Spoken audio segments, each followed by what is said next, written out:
പുറപ്പാട് പുസ്തകം 39 അധ്യായം 1 മുതലുള്ള വാക്യങ്ങൾ.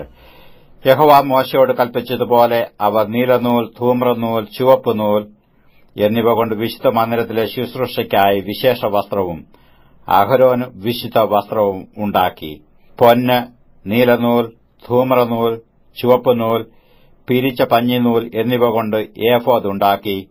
നീലനൂൽ, ധൂമ്രനൂൽ, ചുവപ്പുനൂൽ, പഞ്ഞിനൂൽ എന്നിവയുടെ ഇടയിൽ ചിത്രപ്പണിയായി നെയ്യേണ്ടതിനു അവർ പൊന്ന് അടിച്ച് നേരിയ തകിടാക്കി നൂലായി കണ്ടിച്ചു.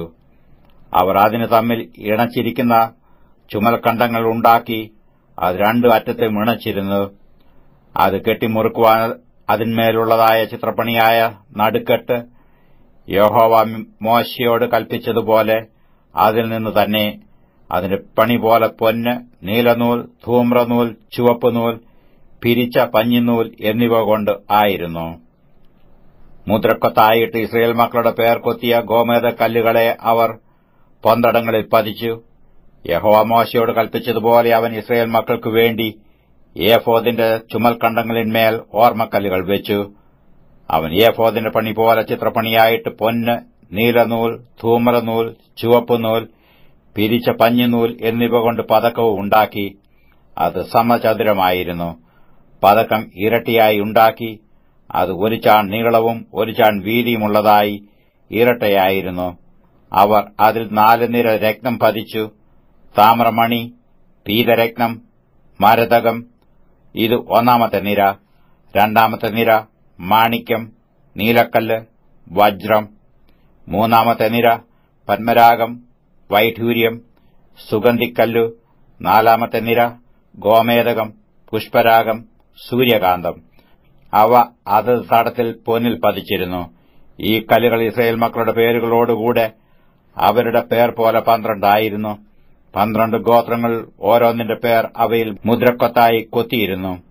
പതക്കത്തിന് ചരടുപോലെ മുറിച്ച് കൊത്തുപണിയായി തങ്കം കൊണ്ട് സരപ്പളികളും ഉണ്ടാക്കി. പൊന്നുകൊണ്ട് 2 വളയവും 2 കണ്ണിയും ഉണ്ടാക്കി. വളയം 2ഉം പതക്കത്തിന്റെ 2 അറ്റത്തും വെച്ചു. പൊന്നുകൊണ്ടുള്ള 2 സരപ്പളി അവർ പതക്കത്തിന്റെ അറ്റത്ത് 2 വളയത്തിനും കൊളുത്തി. 2 സരപ്പളിയുടെയും അറ്റം 2 അവർ കണ്ണി 2ലും കൊളുത്തി ഏഫോദിന്റെ ചുമൽക്കണ്ടങ്ങളിന്മേൽ മുൻഭാഗത്ത് വെച്ചു. അവർ പൊന്നുകൊണ്ട് വേറെ 2 കണ്ണി ഉണ്ടാക്കി പതക്കത്തിന്റെ മറ്റേ 2 അറ്റത്തും ഏഫോദിന്റെ കീഴറ്റത്തിന് നേരെ അകത്ത് വെളുമ്പിൽ വെച്ചു. അവർ വേറെ 2 പൊൻകണ്ണി ഉണ്ടാക്കി ഏഫോദിന്റെ മുൻഭാഗത്ത് 2 ചുമൽക്കണ്ടങ്ങളിൽ താഴെ അതിന്റെ ഇണപ്പിനരികെ ഏഫോദിന്റെ നടുക്കെട്ടിന് മേലായി വെച്ചു. പതക്കം ഏഫോദിന്റെ നടുക്കെട്ടിന് മേലായി ഇരിക്കേണ്ടതിനും അത് ഏഫോദിൽ ആടാതിരിക്കേണ്ടതിനും ദൈവം മോശയോട് കൽപ്പിച്ചതുപോലെ അവർ അത് കണ്ണികളാൽ ഏഫോദിന്റെ കണ്ണികളോട് നീലനാട കൊണ്ട് കെട്ടി. അവൻ ഏഫോദിന്റെ അങ്കി മുഴുവനും നീലനൂൽ കൊണ്ട് നെയ്ത്തുപണിയായി ഉണ്ടാക്കി. അങ്കിയുടെ നടുവിൽ കവചത്തിന്റെ ദ്വാരം പോലെ ഒരു ദ്വാരവും അത് കീറാതിരിക്കേണ്ടതിന് ചുറ്റും ഒരു നാടയും വെച്ചു. അങ്കിയുടെ വെളുമ്പിൽ നീലനൂൽ, ധൂമ്രനൂൽ, ചുവപ്പുനൂൽ, പിരിച്ച പഞ്ഞിനൂൽ എന്നിവ കൊണ്ട് മാതളപ്പഴങ്ങൾ ഉണ്ടാക്കി. തങ്കം കൊണ്ട് മണികളും ഉണ്ടാക്കി. മണികൾ അങ്കിയുടെ വെളുമ്പിൽ ചുറ്റും മാതളപ്പഴങ്ങളുടെ ഇടയിൽ വെച്ചു. ശുശ്രൂഷയ്ക്കുള്ള അങ്കിയുടെ വെളുമ്പിൽ ചുറ്റും ഒരു മണിയും ഒരു മാതളപ്പഴവും ഒരു മണിയും ഒരു മാതളപ്പഴവും ഇങ്ങനെ യഹോവ മോശയോട് കൽപ്പിച്ചതുപോലെ തന്നെ വെച്ചു.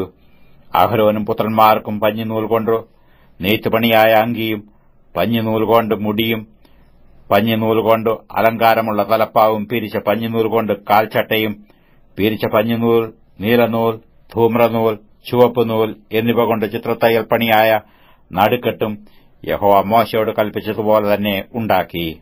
അവർ തങ്കം കൊണ്ട് വിശുദ്ധ മുടിയുടെ നെറ്റിപ്പട്ടമുണ്ടാക്കി. അതിൽ യഹോവയ്ക്ക് വിശുദ്ധം എന്ന് മുദ്രക്കൊത്തായുള്ള ഒരു എഴുത്തു കൊത്തി. അത് മുടിമേൽ കെട്ടേണ്ടതിനു അതിൽ നീലനൂൽ നാട കോർത്തു. യഹോവ മോശയോട് കൽപ്പിച്ചതുപോലെ തന്നെ. ഇങ്ങനെ സമാഗമന കൂടാരമെന്ന തിരുനിവാസത്തിന്റെ പണിയൊക്കെയും തീർന്നു. യഹോവ മോശയോട് കൽപ്പിച്ചതുപോലെയൊക്കെയും ഇസ്രയേൽ മക്കൾ ചെയ്തു. അങ്ങനെ തന്നെ അവർ ചെയ്തു. അവർ തിരുനിവാസം മോശയുടെ അടുക്കൽ കൊണ്ടുവന്നു.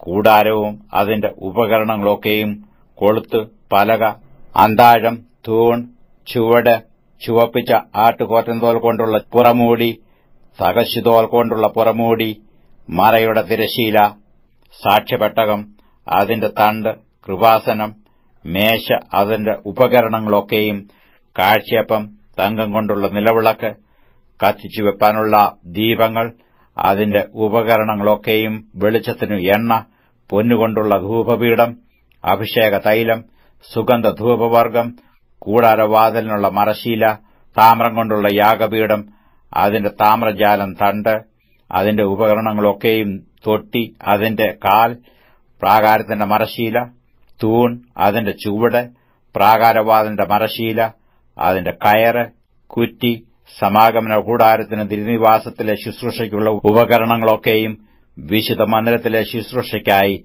വിശേഷവസ്ത്രം, പുരോഹിത ശുശ്രൂഷയ്ക്കുള്ള അഹരോന്റെ വിശുദ്ധ വസ്ത്രം, അവന്റെ പുത്രന്മാരുടെ വസ്ത്രം, ഇങ്ങനെ യഹോവ മോശയോട് കൽപ്പിച്ചതുപോലെയൊക്കെയും ഇസ്രയേൽ മക്കൾ എല്ലാ പണിയും തീർത്തു.